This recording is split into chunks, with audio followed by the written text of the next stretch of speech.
রাতে এরকম আটকা পুলিশ ওনারা ধরে লয়ে গেল, বিশ্বাসই করবার পারতেছি না। থেকে কি হয়ে গেল? পুলিশ কইতাছে নাকি মাদক ব্যবসা করে। কি করুন কিছু বুঝবার পারতেছি না। বাজার ধরে আমার পরিবারে তো ধরে নিয়ে গেছে, এখন আমরা কি করবো, কই যাবো? কাইন্দেন না, হয়তো আপনার পোলার মতো কিছু একটা হইব। যা কিছু আছে বেঁচে বুঝে বাইরে বাইরে করবো, চিন্তা করেন। চাষাই করলে কোর্ট কাছারি করতে অনেক টাকা লাগে। হ্যাঁ, যে টাকা দিছে এটাকে তো কিছুই হইব না। জীবন দেওয়া হইলেও তোমার পাশে আমার থাকতে হইব নিহারিকা। যার জন্য আজ অনন্ত অনলে জ্বলতেছ সে তো আমি। আপনি কিছু চিন্তা করতেছেন? না, ভাবতেছি কি করুন যায়। আপনার ঋণ আমরা কোনোদিন শোধ করবো পাবো না। আরে গতকাল রাতে তো আমি বাসায় ছিলাম না, একদিনে এত ঘটনা ঘটে গেছে। আরে ঘটনাটা শুই নেই, আমি ছুঁয়ে আসছি সঙ্গে চেয়ারম্যান সাহেবকে নিয়ে। তা জামিনের কোনো ব্যবস্থা করা হয়েছে? কেমনে করু? উকিল মুক্তার ধরতে গেলে তো মেলা টাকা লাগে, আমি টাকা পাবো কই? আপনার তো মেলা না, আপনি আমার একটা কিছু করে দেন।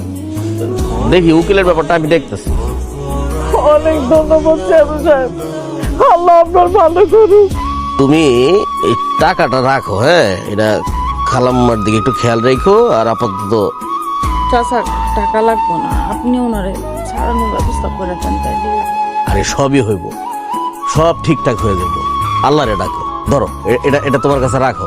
আর ওই আগামী সপ্তাহে আমার অফিসে আইসো, আমি ওই কার্ডটা বুঝাই দিব না। হ্যাঁ, তোমার নেশাখোর পোলা কি বা করবো, ও তো খালি টাকা নিতেই পারে। আর ওরে আমি টাকা দিতে দিতে আমি শেষ হয়ে গেলাম।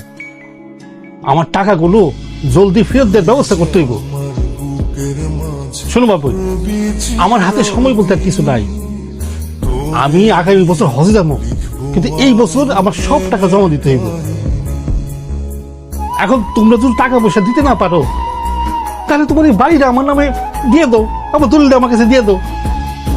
আসসালামু আলাইকুম চাচা। ওয়ালাইকুম আসসালাম। সালেহা, বসো বসো, কেমন আছো? আলহামদুলিল্লাহ চাচা, আছি ভালো। অফিসে গেছিলাম, হেরা কইলো যে আপনি বাড়িতে আছেন। ওই যে আপনি কইছিলেন না এক সপ্তাহ পরে আইতে, ওই জন্য আইলাম।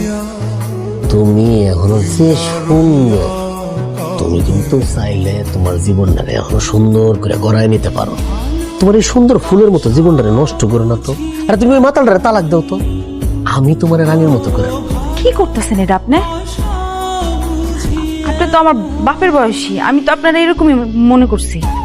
আপনি আসলে ভদ্রবেশে এগুলা মনের মধ্যে শয়তানি আর কিছুই না।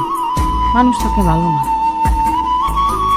ভবিষ্যতে কোনোদিন যদি আমার লগে আর কোনো কথা কইছেন এই সমস্ত ব্যাপারে, আমি কিন্তু সবাই রেখে দিলাম।